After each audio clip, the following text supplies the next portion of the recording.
Oh, wait a minute.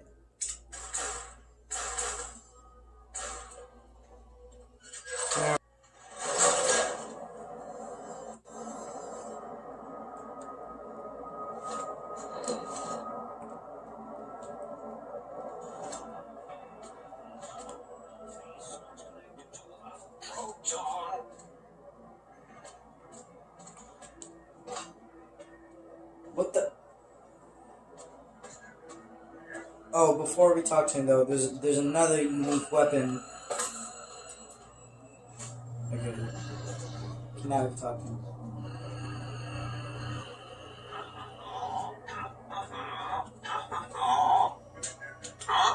Yo, hello there. You are there, aren't you? Forgive my confusion. So hard to tell these days. You seem familiar somehow. I'm guessing you're here for your brain, perhaps? It's just up there. Such a nice brain, young, very bright. Little hard to see you. Can you walk into my left, right FOV cone? Ah, that's it. You're coming into focus nicely. Depth perception is a problem with this old monitor of mine. Went black a while ago. That's old age for you. Should look at getting the visual nerves reattached. It's just that the right eye would see the wrong things. The flying tortoises, what a worst. Thanks. I love mentats, delicious and smarty. I have all sorts of amazingly science-orific thoughts and ideas when those chalky talents are zipping through my biogel. I forget them all not long after, though, especially with the data constipating my memory core. Afraid binary streams might shoot out my chassis. Had to start using the dome floor and walls here to inscribe equations, although I've somewhat lost track of where they start and end. Yeah, you weren't exactly what I was expecting. Really? That implies preconceived notions, theories, and a hypothesis about this meeting? Please extrapolate. What was I supposed to be like? After all, it might be worth a cognitive realignment if your theoretical Mobius is better than I. Why did you steal my brain? Oh, a variety of reasons. You're something of a homily. Anomaly?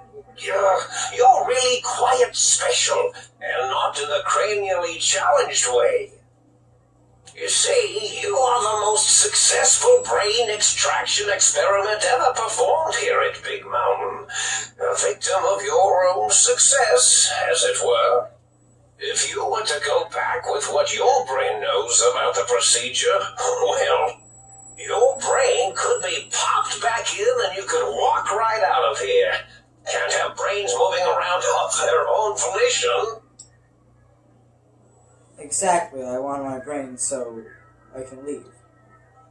Now that seems to be rather hormonal of you. Flight or fight response, you know. Hard to cut that out completely. Your brain is here, safe with me. We chat over mentats. I was curious about some things. Oh, curiosity. I experience that less now that I know everything. Oh, maybe it was when I found out some unpleasant answers. I can't fix your monitor, but if you're getting ghost reception, I can fix that. The ghosts aren't real? That changes everything. Why, I can save my computing power for other perceptual impossibilities. Please be my guest. The receptor is there, and the side-switching wobbly bob, just turn that. Good, better. Oh, yes, that feels wonderful. This is even better than my mentats break.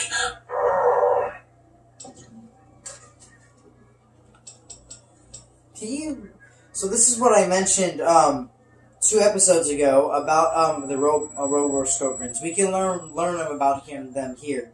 Can you tell me about your Robo-Scorpions? Well, every scientist needs an army.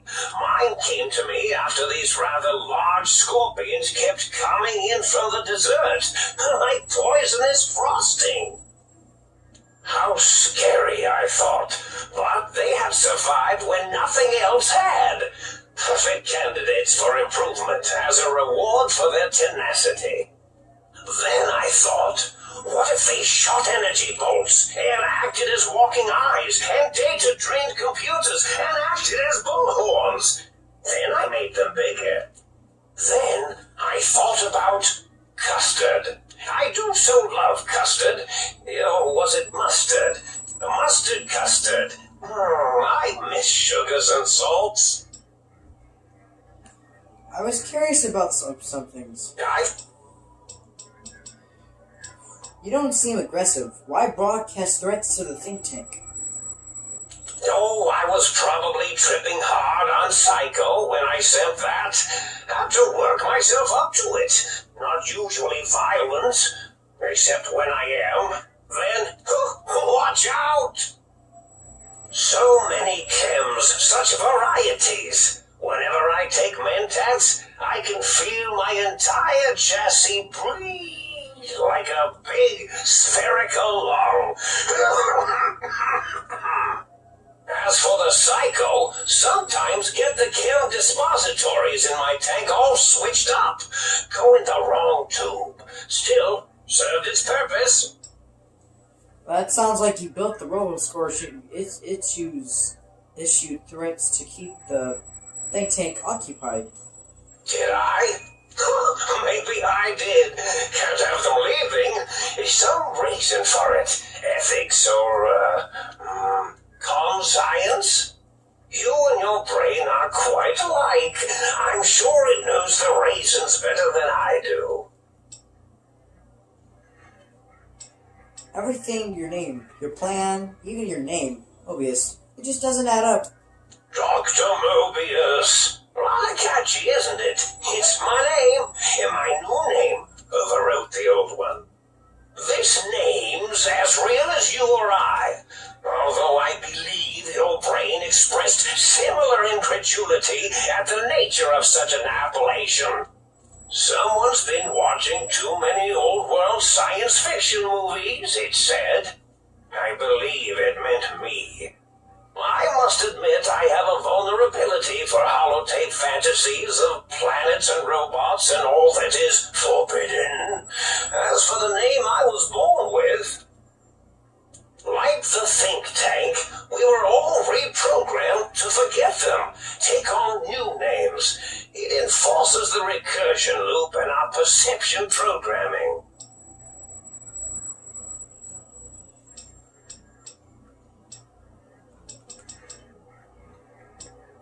Yeah, Greenback. Do you? And does it even want to go back with you? Maybe you should ask it. It's quite independent, has all manner of opinions. Tell you what, I'll leave it up to your brain. If it wants to go, then fine. If not, well, you should respect its wishes. Time for me to go. Bye. Indeed. The goodbye part of our little chat then. Goodbye. Please mind the equations on the floor.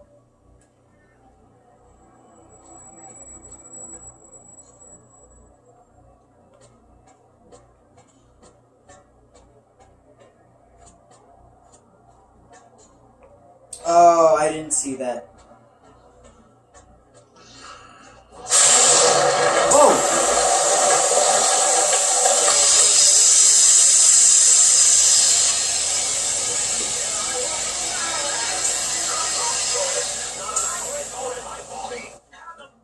Well, look who finally dragged themselves in out of the wasteland. And where have we been? Crawling through bits of radioactive muck again? Are you my brain? Ah, lovely. Figured that out, have we? Would you like a cookie? Why are you such a meanie? Well, that's a fine how do you do. Me, quote, unquote, as if I'm the one responsible for the way you carry on gadding about the wastes. I'm not the one that makes us clamber around Technis-infested ancient vaults or go charging off to New Vegas on missions of ill-conceived revenge. And have we forgotten who got us shot in the head and buried in a shallow grave? Do you think I enjoyed that little moment? Of course you're responsible. You're my brain. I most certainly am not. I'm the seat of all reason and logic in our little partnership. All those feelings that motivate you, that sense of righteousness and that rush you get when you help someone, do you know where those come from? Glands. They come from glands. Free of the tyranny of your ape-like and primitive endocrine system, I can see how foolish your motives are. But you're the source of most of those glands, unless if you're arguing that my thyroid is to blame. Well, look, it's all a very complex system of biofeedback and other things I wouldn't expect you to understand. Admit it, you're just as glandular as I am. Oh, all right. Perhaps I am, but at least I'm logical about it. Don't you want to get back reunited? I thought you'd be happy to get put back inside my brain. I'm not going to lie to you. The prospect is definitely not that appealing. Look at it from my perspective. Here I have peace, quiet, and safety. Well, barring the odd rogue scorpion. In your head, I've got poison, radiation, grisly injuries, and biological functions. Do you know how much more you can get done when you're not constantly looking for places to urinate? It's quite a lot, I can tell you. But what about the good things? About the cool breeze on your cheek, the smell of food, love. Overrated biological feedback. Believe me, you only feel that way because you've got all that meat oozing hormones. Isn't it true that you only feel this way because you're lacking those hormones? I suppose you're right. That does call certain assumptions into question, doesn't it? So, we're in a piece. If you can feel what I feel, and I can't think what you think. Indeed, quite the conundrum. How do you suppose we resolve it? Now, just for a warning if you're playing this game, depending on what you say, not including this one, but depending on what you say, this actually controls the way the game moves. You can always put your brain back in your head, but the ending is different. I think we should trust each other and acknowledge that we aren't complete if we're separated. I suppose there might be some advantage to that, yes. There's a chance that the reintegration would create some improved synergy between us. So, what do you say, Brain? Join us for some more wild adventures, including the next 3 DLCs we're gonna play? Well, I suppose you've convinced me well enough. I'll rejoin your body if that's your final decision. Unfortunately, before we get to that stage of the proceedings, we have a problem. Even if I could settle myself back in your skull and reconnect all those pesky nerve endings, Dr. Mobius doesn't have the tools here. We would have to make use of Dr. Klein's lab, and I rather doubt the brains are inclined to share. Why? They promised to put us back together once I did what they wanted. And you believe them? Really? I know you were recently deprived of my fabulous advice, but really? Once I'm delivered into their clutches, they'll find a way past the radar fence and the whole Mojave will be their playground. And that is assuming, of course, that one of them doesn't take a fancy to our body and decide to slip his own brain into it instead. Brain, you're a part of me. I know you don't want to let that happen any more than I do. Well, I suppose I do miss those endorphin rushes when we save the day. All right, what's the plan?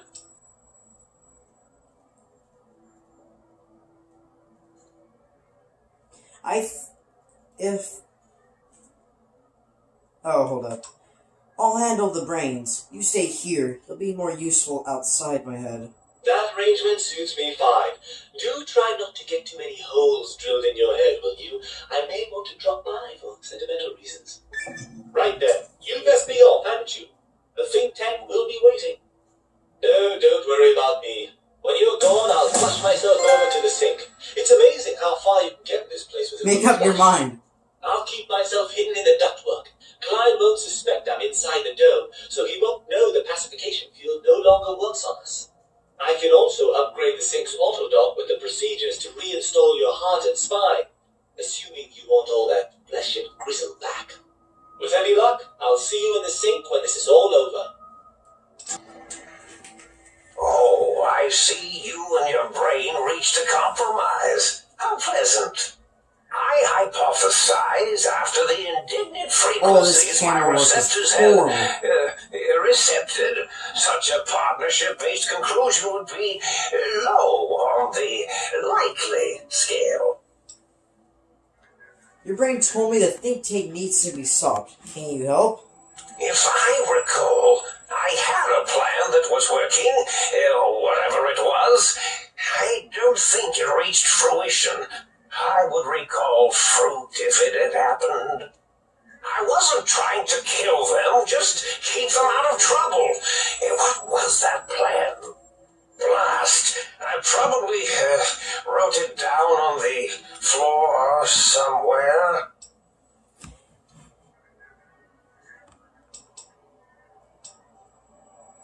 Any tactics I can use to... Wait, I'm not attacking it.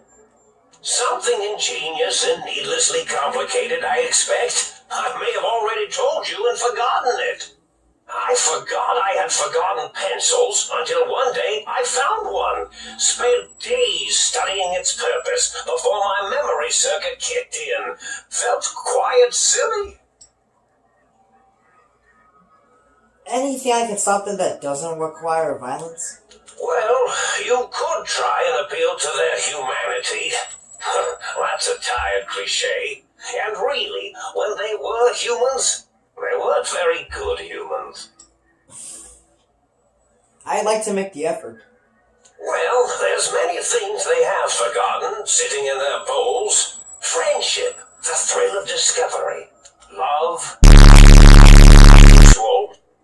Much like your brain, I am certain there is something you can spark within each of them. Memories, hormones. A wise man once said, the eyes do more than see. Make them see, if you can. Or, if not, you can always make them succumb to fear. It certainly worked for me, for a time. Then you came along, and bravery and or desperation trumped that little idea. Back to the drawing board, I suppose. Or is this the end? Hard to tell. Scare them? How? Oh, tell them I'm still alive. We had a nice chat, and we agree on a few things. That's true, isn't it? Or you could kill me and lie about it. Either way, it would be interesting. And if you are partial to lying and deception, well, you could tell them a ludicrous lie. The more over the top, the better. That's my experience. They're more than a little gullible. Better make it convincing, though, or it'll be the dissection table and vivisectors for you. And if you speak of me, please try and make me look good. I am Dr. Mobius, after all, not some lab assistant teacher's aide. Can I admit that? Why, of course you can. I am well versed in the science of sharing. Well, when not cammed out of my sphere.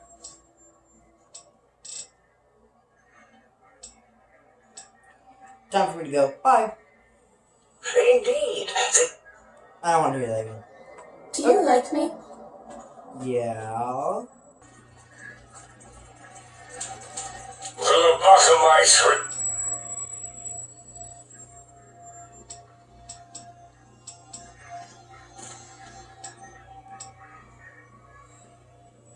Why? Okay. I can't let you discuss the sky. What? No, Mojave. Or let you leave. Yes, you can. You don't really have an alternative that I can see. Dr. Klein, please. Let's see what its insides look like. Finally. Fine, are you sure we've calculated all the combat probabilities here? I mean, the lobotomite confronted Mobius. Plus, you know, we haven't had a COMBAT drill in forever. I don't think we could form a tactical attack triangle if we wanted to. Releasing the WOMBAT was not my plan, so get off my voice box. Silencing opinionators. If I may, I feel as if I must be the voice of reason here. This lobotomite is much like us. Regarding even animals and pets as nothing more than avenues to promote science. There is good here. Instead of ending its life on the table, we should prolong its suffering in the name of science. Like good old Gabe, the finest of lab specimens. Why am I even listening to you fools? The determinators are greater than the hesitators, so hesitators, be quiet. We are bigger, smarter, and floatier than you, lobotomites. Oh my god. We don't wish to fight you, so surrender your brain, now.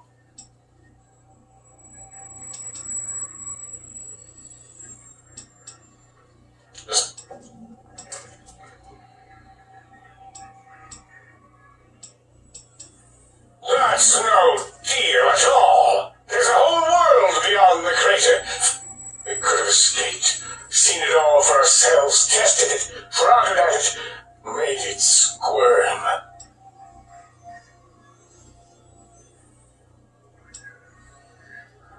I can bring the Mojave, this world, to you. You'll be safe, and you'll still be able to experiment.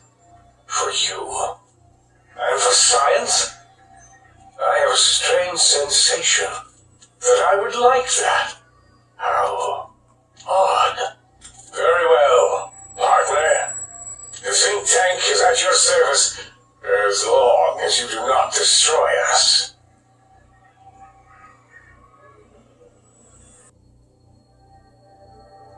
As it had been in the years before the Great War, Big Mountain, the Big Empty, became home to one of the brightest minds of the 23rd century. The courier watched over the Big Empty for years to come, caring for it and keeping its discoveries safe until they were needed to help others. Which had always been Big Mountain's purpose. Past the laboratories and science, it had always been intended as a place to build the future of all mankind.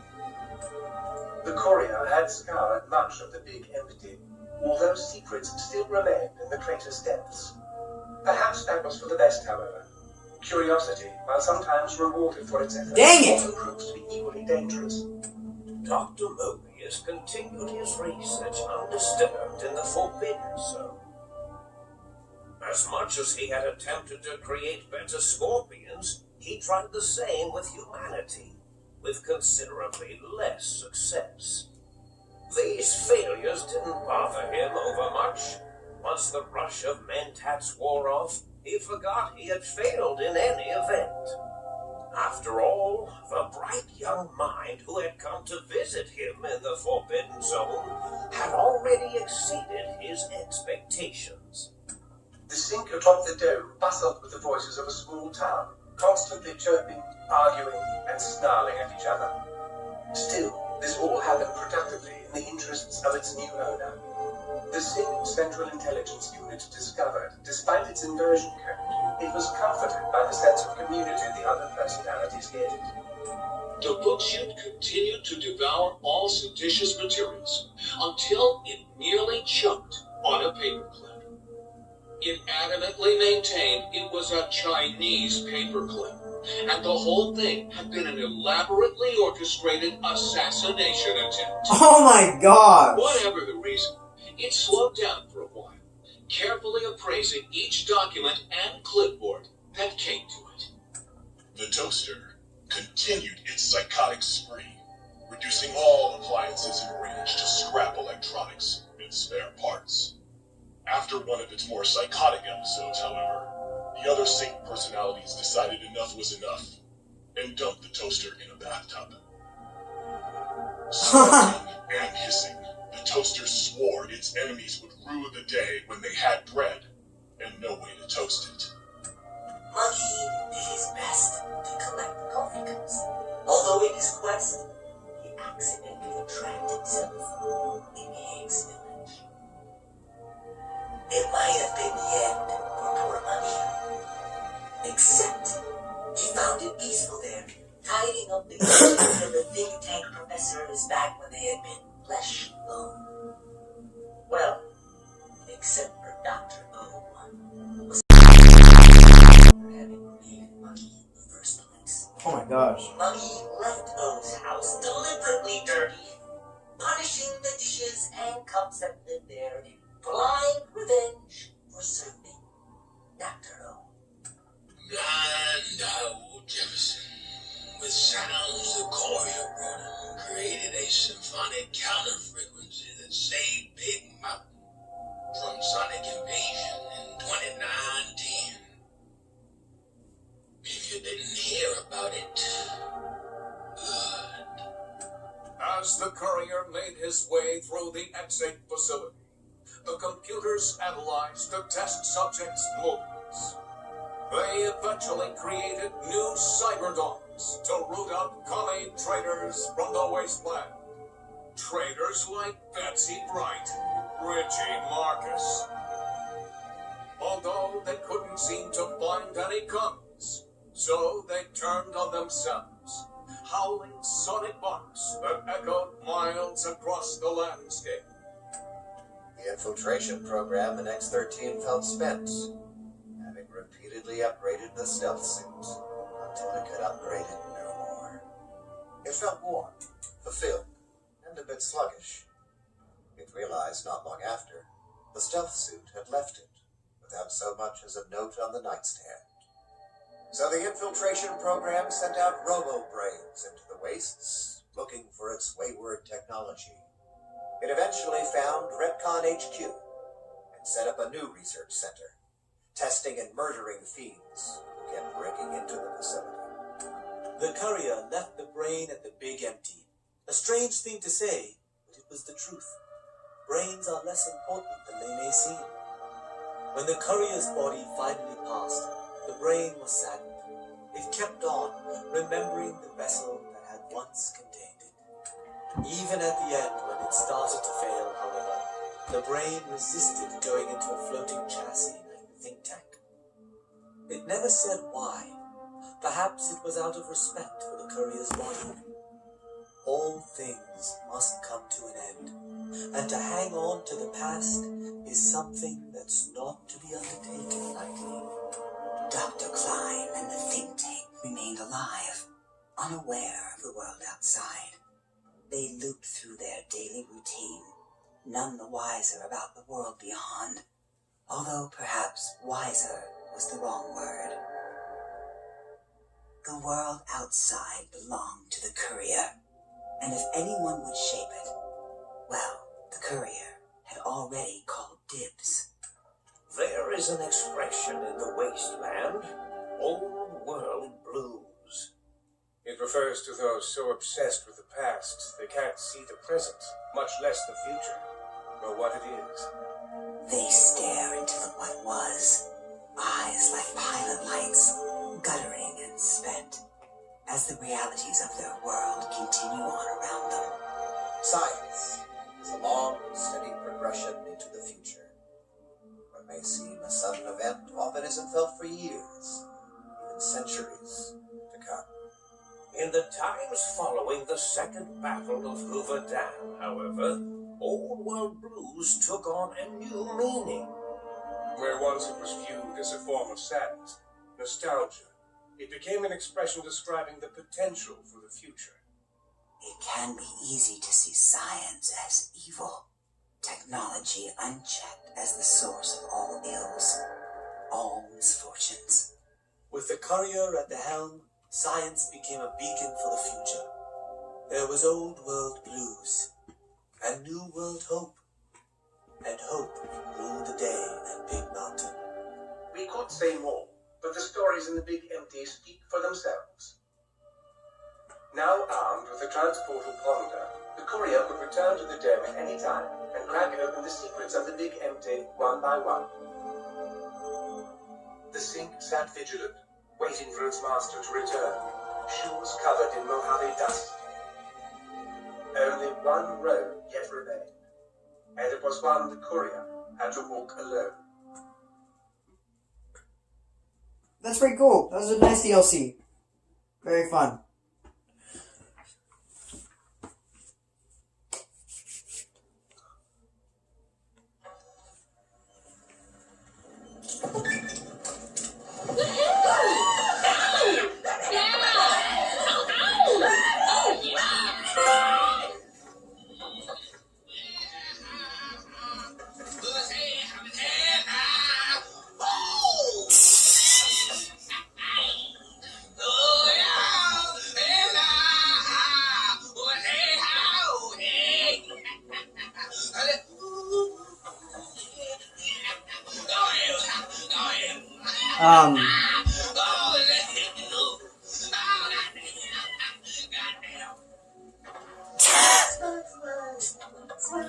Oh my gosh.